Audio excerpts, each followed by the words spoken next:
यह युद्ध Israeli defence system की कड़ी परीक्षा ले रहा है। इजराइल के सबसे बड़ी सुरक्षा ढाल आयरन डोम 24 घंटे एक्टिव होकर इम्तिहान दे रहा है।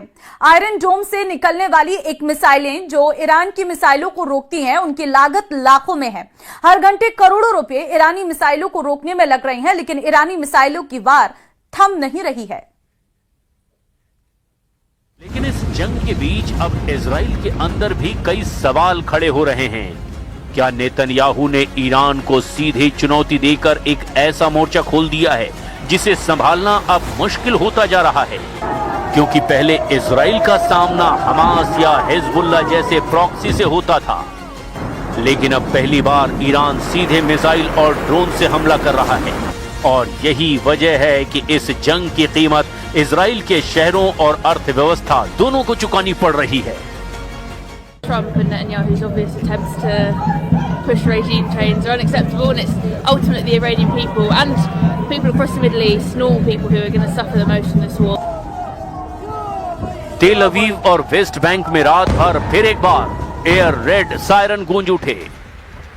ईरान की तरफ से दागी गई नई मिसाइलों की खेप को इजराइल ने एयर डिफेंस सिस्टम के जरिए इंटरसेप्ट किया, जिससे आसमान में कई धमाके सुनाई दिए। इस जंग ने इजराइल की सबसे बड़ी सुरक्षा ढाल आयरन डोम की भी परीक्षा ले ली है। मिसाइल और ड्रोन की बड़ी संख्या इस सिस्टम पर भी भारी दबाव डाल रही है। हालांकि इजराइल के कई हमलों को नाकाम किया गया है, लेकिन हर इंटरसेप्टर मिसाइल की कीमत लाखों रुपए तक बताई जा रही है। उधर आसमानी जंग लड़ने वाले ट्रंप ने ऐलान तो कर दिया कि वो जरूरत पड़ने पर ग्राउंड पर अपने सैनिकों को उतारेंगे, लेकिन अभी तक अमेरिका और इजराइल हवाई हमलों से ही बाहर नहीं निकल पाए हैं। You sent in ground troops. How are you thinking about that? I don't even want to talk about it now. I mean, that's. I don't think it's an appropriate question. You know, I'm not going to answer it. Could there be? Possibly, for very good reason. Have to be very good reason. And I would say if we ever did that, they would be so decimated that they wouldn't be able to fight at the ground level. Iran के पास middle east का सबसे बड़ा ballistic missile programme माना जाता है। सिर्फ missile ही नहीं, Iran ने पिछले कुछ सालों में ड्रोन टेक्नोलॉजी को भी बहुत ज्यादा अपग्रेड किया, विकसित किया है। अगर ये जंग लंबी खींची तो ईरान मिसाइल और ड्रोन की बड़ी संख्या से इजराइल के एयर डिफेंस सिस्टम पर और दबाव बना सकता है। माना जाता है कि ईरान के पास 3000 से ज्यादा बैलिस्टिक मिसाइल हैं। इनकी रेंज 2000 किलोमीटर तक है। शाहिद और मोहाजिर जैसे ड्रोन लंबी दूरी तक उड़ान भर सकते हैं और विस्फोटक लेकर सीधे टारगेट पर हमला करने में सक्षम हैं। इन्हीं ड्रोन का इस्तेमाल रूस ने यूक्रेन के खिलाफ किया है। यानी ईरान की मिसाइलें सिर्फ इजराइल ही नहीं, बल्कि पूरे मिडिल ईस्ट के कई देशों तक पहुंच सकती है। एक पल को तेल अवीव की सड़कों पर जिंदगी फिर पटरी पर लौटती दिखाई देती है, लेकिन अब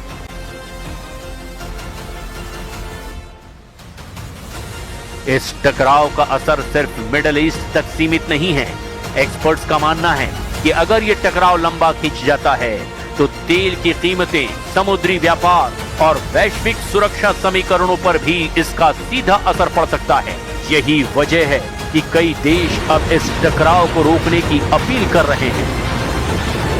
פעילי משמרות המהפכה, אלה שרודים בעם האיראני ברחובות, אומר לכם רק זאת, גם אתם על הכוונת. מי שיניח את נשקו, לא יעונה לו כל רע. מי שלא יעשה זאת, דמו בראשו. मिडिल ईस्ट का ये टकराव अब एक ऐसे दौर में पहुंच चुका है जहां हर रात नई आशंका लेकर आती है। कहीं आसमान में चमकती इंटरसेप्टर की लकीर। ऐसे में ये जंग सिर्फ सीमाओं के बीच की लड़ाई नहीं रही, बल्कि पूरे इलाके की स्थिरता और वैश्विक राजनीति के लिए एक नई परीक्षा बनती जा रही है।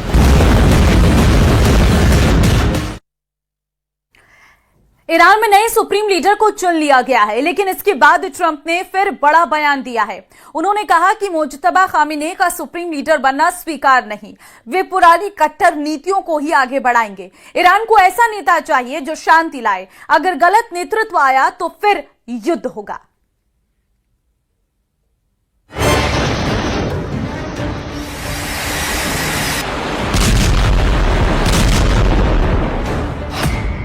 ट्रंप को नामंजूर ईरान के नए सुप्रीम लीडर।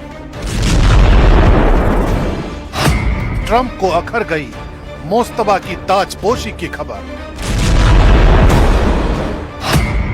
ईरान के नए लीडर पर सुप्रीम संग्राम। ईरान और इजराइल की जमीन धमाकों से धधक रही। इस कोहराम के बीच अमेरिका के राष्ट्रपति डोनाल्ड ट्रंप की नाराजगी पश्चिम एशिया में नई मुसीबत ला सकती है। अमेरिकी राष्ट्रपति डोनाल्ड ट्रंप के बयान के मुताबिक खामेनेई की विरासत के अगले वारिस मुस्तफा उन्हें नामंजूर है। मुस्तफा खामेनेई का सुप्रीम लीडर बनना स्वीकार नहीं है, वे पुरानी कट्टर नीतियों को ही आगे बढ़ाएंगे। ईरान को ऐसा नेता चाहिए जो शांति लाए, अगर गलत नेतृत्व आया तो फिर युद्ध होगा। ईरान के नेतृत्व पर दुनिया की सुरक्षा निर्भर है।